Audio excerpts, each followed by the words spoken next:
nó mà nó bị bây giờ nó để rồi cái chỉ tu rồi tao nó mò cái gì nữa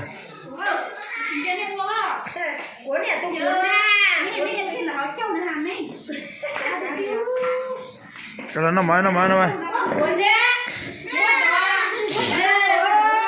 lì rau la tên bùa tê đi giò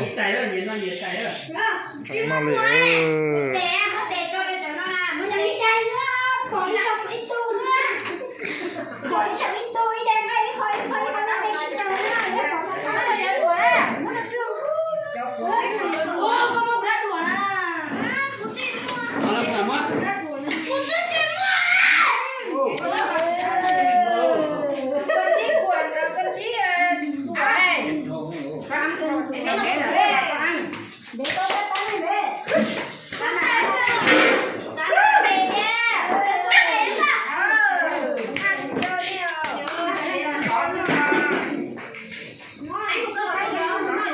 em chỉ vừa tương thế nào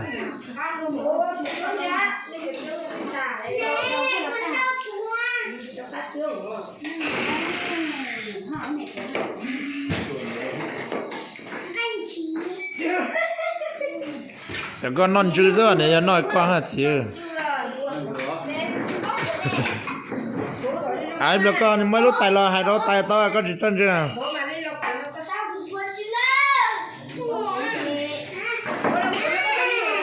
nằm mỏ nó kia trò chỉ hay rồi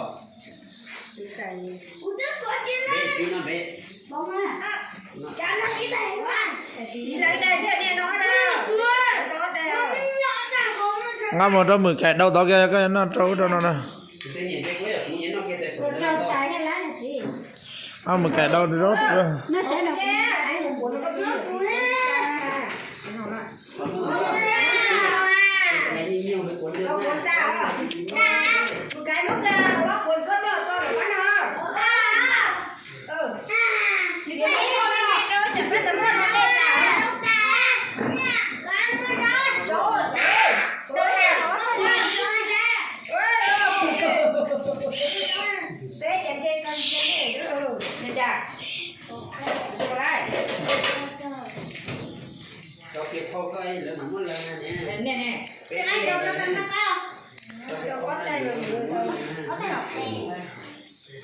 có thể đâu có đâu họ cả ta nó chị sao ở nó mà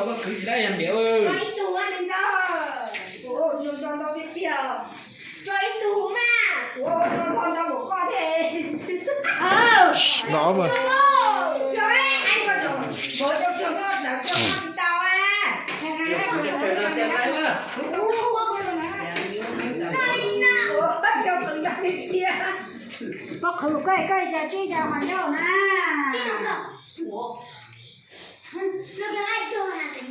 nó cái trò đấy thôi con phải con đúng rồi đấy chỉ nó cái nó rồi nó ý này đang cái thay thôi nha rồi thay này chia sáng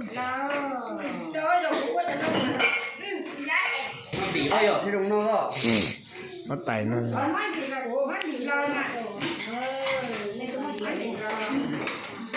à đó là nó bên năm món à để nô thế thì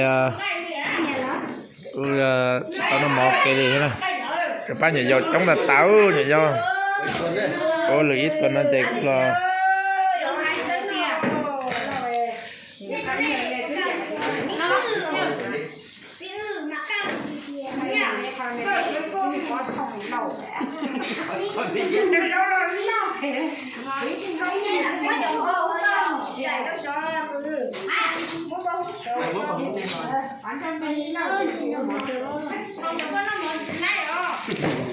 anh chứ hồi đó ăn cái mảnh non nên nó chỉ lấy được cái mảnh nó mà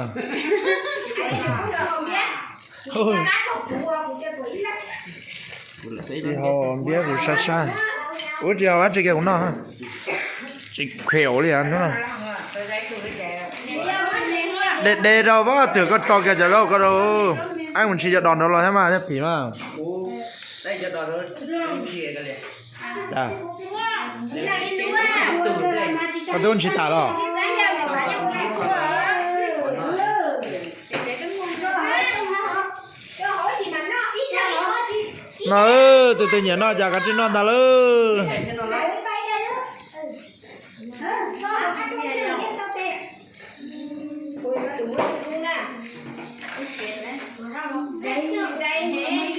giá trâu luôn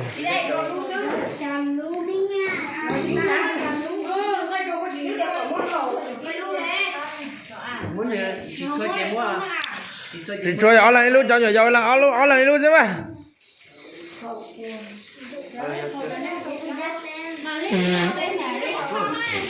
nó cái nó đây cũng thay phải rồi bây giờ mình ở chỗ nó là giờ để nuôi thế thì để nói về mò ok đó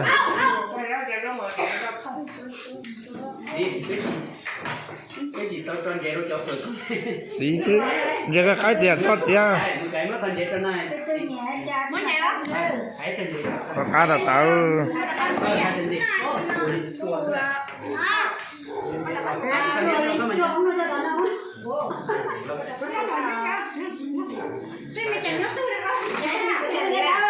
lên hát phải bể lúa cá rồi em ơi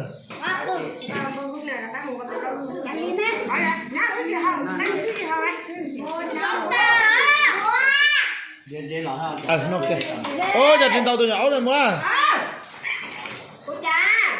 tàu tôi nhỏ này mua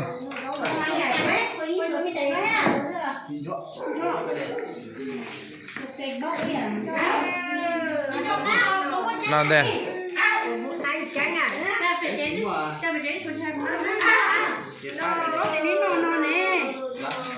có gì canh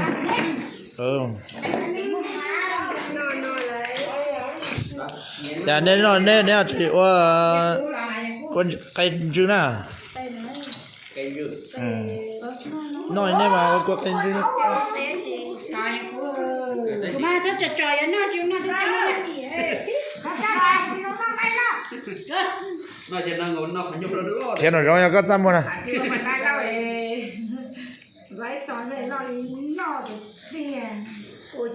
nó cả lần khi khuôn nó bà lại nó vừa lọt con dậu trên được lòng đó lấy nó thế nào nó đây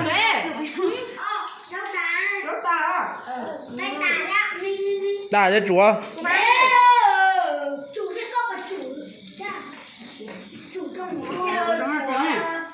ta chứ chúa anh gì này nhưng mà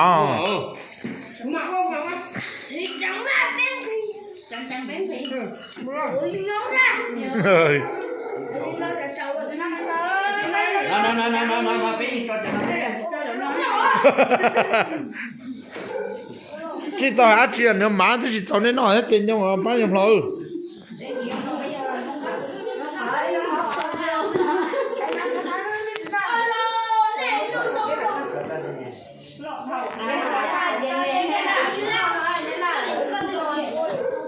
đó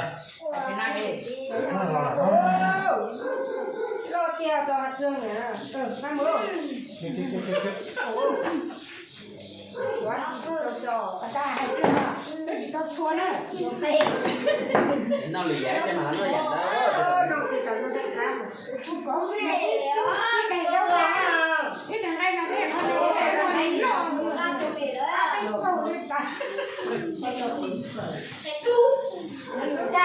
em bay nó đi cho cái em có nó chính đâu anh gì nè nó đây đấy nó biết đến đây này chả sao suy thao rồi theo bây giờ gì mình cho tiền trong đấy tăng đi rồi đi tu à rồi này có sao cả đó tuổi ta xin đồ nó đây cho ta đây cô này cho em rồi mà tôi nói em là để cho trả em trả chuyện cái ta đây rồi nhiều nha ta thì cứ đi nào cả trăm sau khẩu tâm ra cái hả chị nha tiếc là con nó ai khẩu đầu nói như là chị nha nó đi của nên là cái nó Nói hả chị? Rồi lên đâu hả? Lên đâu? Lên xe. Chừng. Rồi. Bé nhà hai trời giống nữa, bé hai trời giống chua. Giống chua Đó là của đó tao đưa. Ngon giống chua rồi thế. Vậy là chị sẽ lấy của tôi là của cây á. Chống này đây là chị em nhớ của hai đứa hồng nào quá. Nhớ nhớ của hai đứa sẽ lấy chưa? Mua cho trời mà. Mua cho trời rồi lấy tù ra. Lấy tù ra. Cái hầu liêu. Ai chả tin làm mất phải không ạ?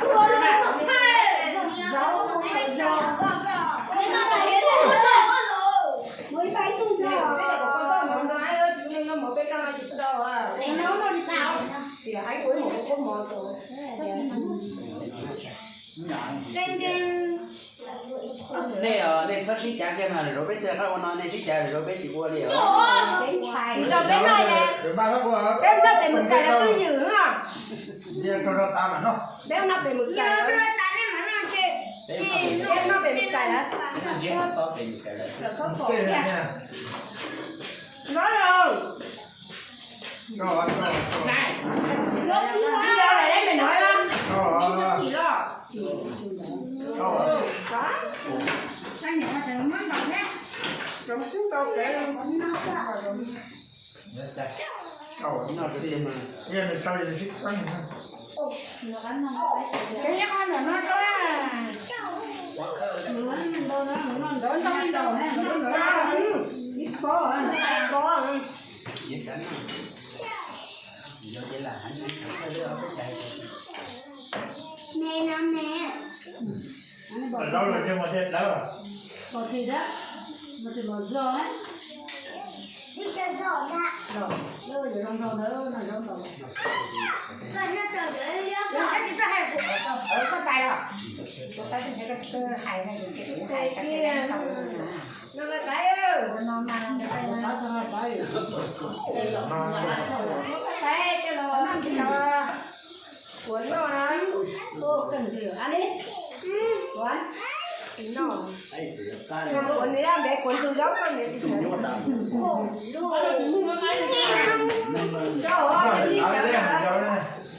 Chị à, trời đi. Nó cả đâu cổ. Ở trong đấy có nó.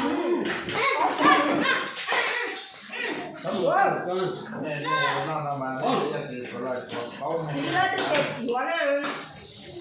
Rồi anh của em nó. Anh của cái chỗ này anh gì vậy? Cái mưa, cái mưa. Anh. Lo, quay ra. Quay ra. Có gì tao chấn đâu đâu. À. Đừng đi tụi nó có đâu không. Tao tao là cái đó. Nó. Nó chờ đánh được rồi. Nói đúng à đấy, chưa một cuốn đâu ta. Đâu nên chẳng vợ con nó chỉ tao mới chia trong tất kỳ nên mà nó xấu hơn. Chưa chi cái đấy. Bán nó thì nó phở cái tương cái thì mới cầu cho sai cái gì cầu. Anh những cái mà anh xin cháu đã theo ra con mà. Cái cách là xin đầu như vậy. Cái này họ đưa ra bởi dù đó cho cái sở này thì sẵn nằm. Nó phải loại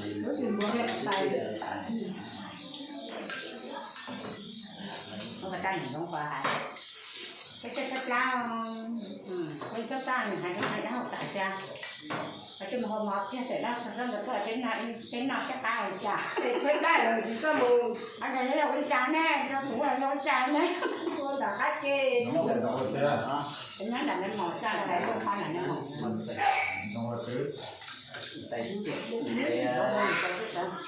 cái thở nó không món nào thì nó cứ rồi tay rồi cái sự xa của chú nên thuốc chống ngoài được con thì chống một cái đó chưa xa đấy nhưng hai rồi chưa xa đấy chưa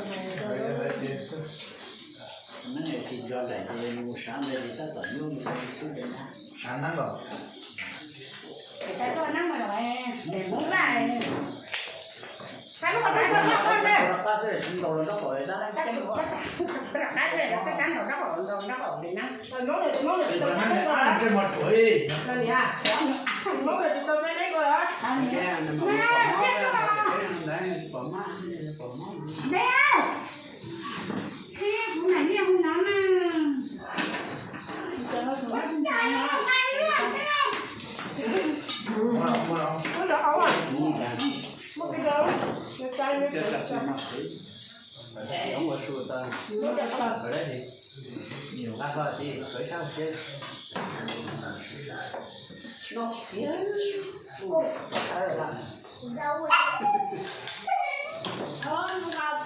Phải xuống hả? ở đây Có cái gì đấy à? Sao phá? Có gì đó có rồi. em cái chỗ nào Nó nè, cái này nè.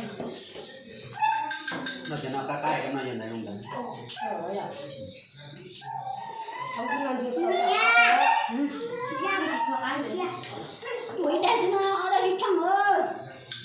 Ôi là chú nếu thì nó nằm để là cái nào cá thường rồi tiền nhiều túi rồi tâm rồi à để có phở giờ phải lúc thế cho nó cái câu nó má rồi chỉ cho tiếp rồi được cái đọt ra đọt ra đâu ơi đâu đâu có cho cua thôi anh chị ạ cái nào thì mỏ ra cho cua không đủ không cho nó cái cạnh đó cho nó nó chặt nó khá chịu cái này đi chụp cái đấy mới chịu này đây cả rồi chị có lúc nào trả tung khó thứ khó chịu to chúng mình ăn trắng đi ra cô ấy này mà để đấy đi ăn cái cơ đấy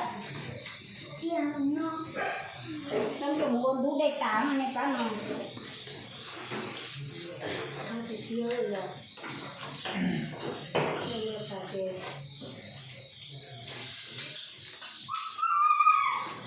có khởi giờ cái có nó ăn đã tiền rồi mà này rồi đã tiền không thì ra lên đây đã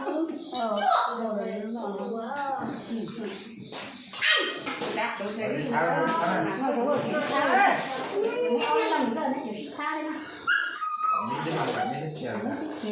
Việt tổ mở cái này rồi nhá nha ôi em nhớ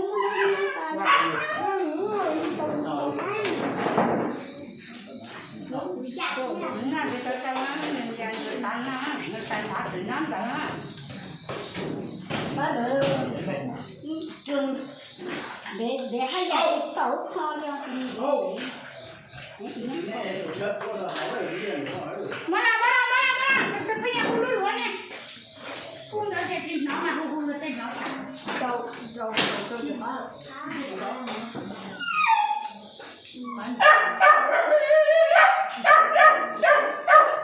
đâu á đâu đi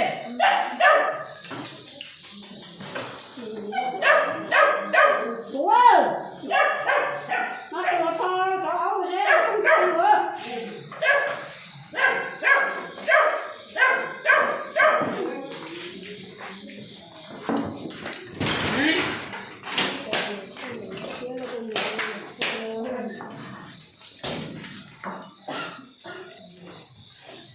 em bị cái tên đi em bị của tôi nha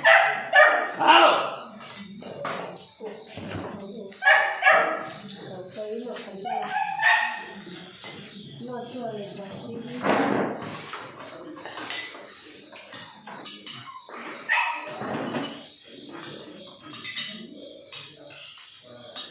Hãy subscribe cho kênh Ghiền Mì Gõ để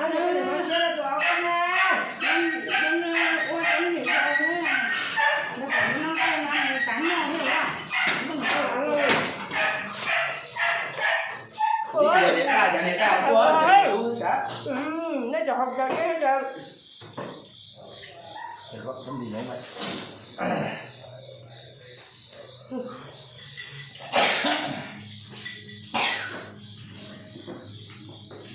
chú có bọn nọ là chú ơi con nó cắn rồi nó cắn để nó thử nào có tụi nó đấy là sao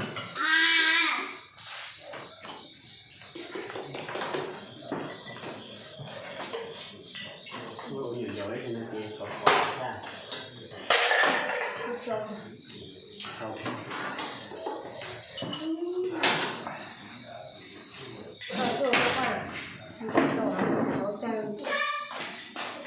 đi nhà ăn nó không mấy anh không ra cho không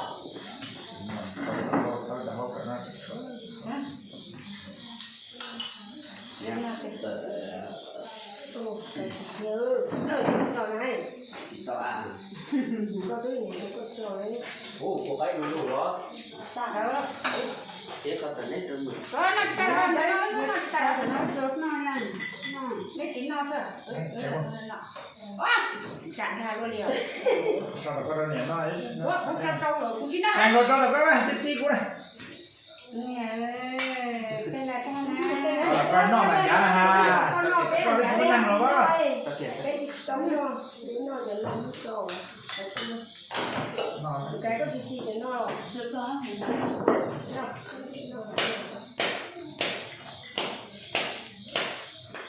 chị nói cho nó để cho cây non trả lời cho có là cây non anh là không được đâu làm nước chắc thì có nào thôi các bạn ơi chạy xíu có tiền có mấy đủ rồi có chỗ ấy đi đây nên nó đâu có mình dám nè không chưa có tăng cái chuyện này nó xin vào nay cây rau ra ít đây là cái tiền quả liền kia lo thì có cái tiền nó phải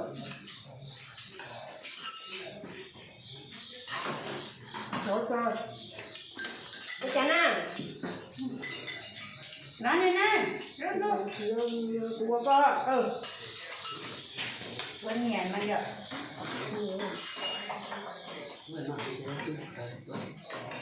có cái tóc cho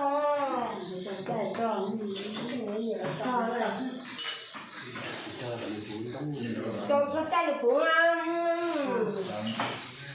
đó rồi không ra giá Ở đây ra. không được ra cái gì cho sửa chuột cũng lo nè tao dám đâu Lo cho nó tao có kẻ nó mỏi nó sai rất sai.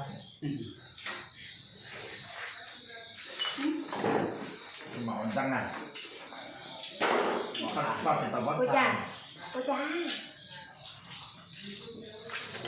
lúc chạy đóng tàu là nó vô sao nó không nè Vừa đấy. thì nó đầu à tôi mở nó nói cho rốt thế kìa nó rất xịn nó rốt Nó thay đổi là nó cho nó thì ra. không nhiều cho cái phó này là nhiều vấn đề nó chạy cho nó giờ nó sao đó mà nó sẽ sửa rất kìa là cho nó ông đợi chơi nó muốn đế ông đế chẳng vươn tay nữa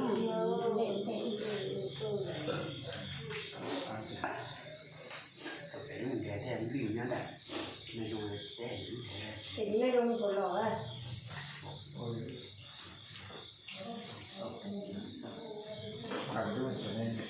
dạ cho nên nè tia có một đống ăn sờ nè đừng cho mấy nhà sờ luôn tôi nó mà đi xong đi ngang rồi không nào có cái kia nó của nó Còn người miền Đông cảm giác. rồi để mà nha rồi cầm tỏ mà đi mà tỏ mà trong mà nhà cũng được kệ anh sợ như thế anh sợ của mình được anh sợ lúc nãy sợ được cho thì nó cho là anh sáng tạo giờ là cũng thế thôi cái sáng rồi một tí nữa bỏ trong miệng nhưng mà hơi giỏng nữa cái tài nó cái nổ cái cơ thể nó tiếc cái nó cũ rồi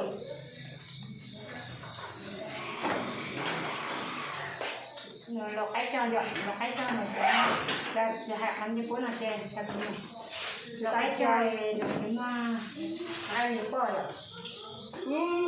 Còn một rồi. Sao vậy? Nó còn nó được chưa? Em vừa ăn thịt rồi. Nó mà ra.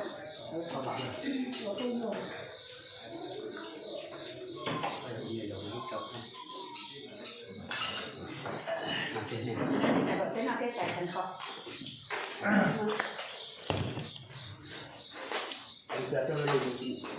Đầu ra nhỏ Rồi đó, nó sẽ có cái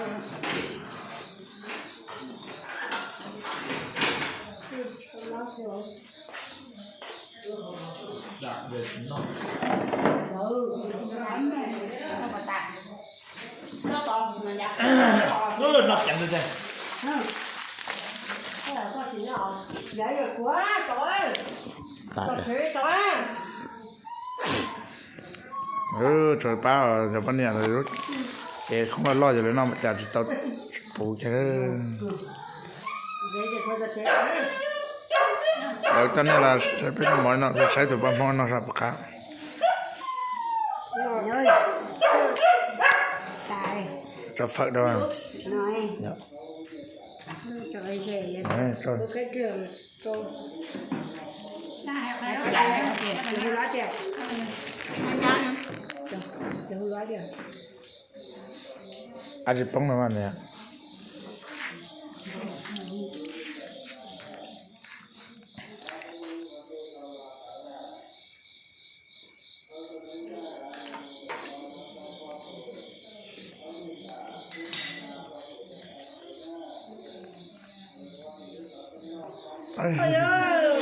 cho tông gì nhau hả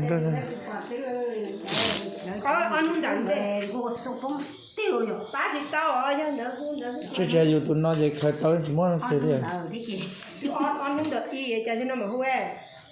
Mình chơi mà sát tổ. chứ sao đây hỗ trợ nó bỏ thì khởi tới hết chỉ muốn nha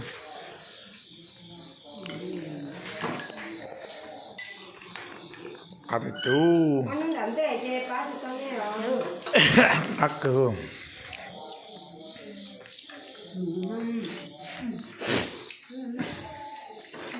hay là cái nó mà nhà Cái gì nói nữa. Đi thấy nói. bán nó lên nó cái nó rau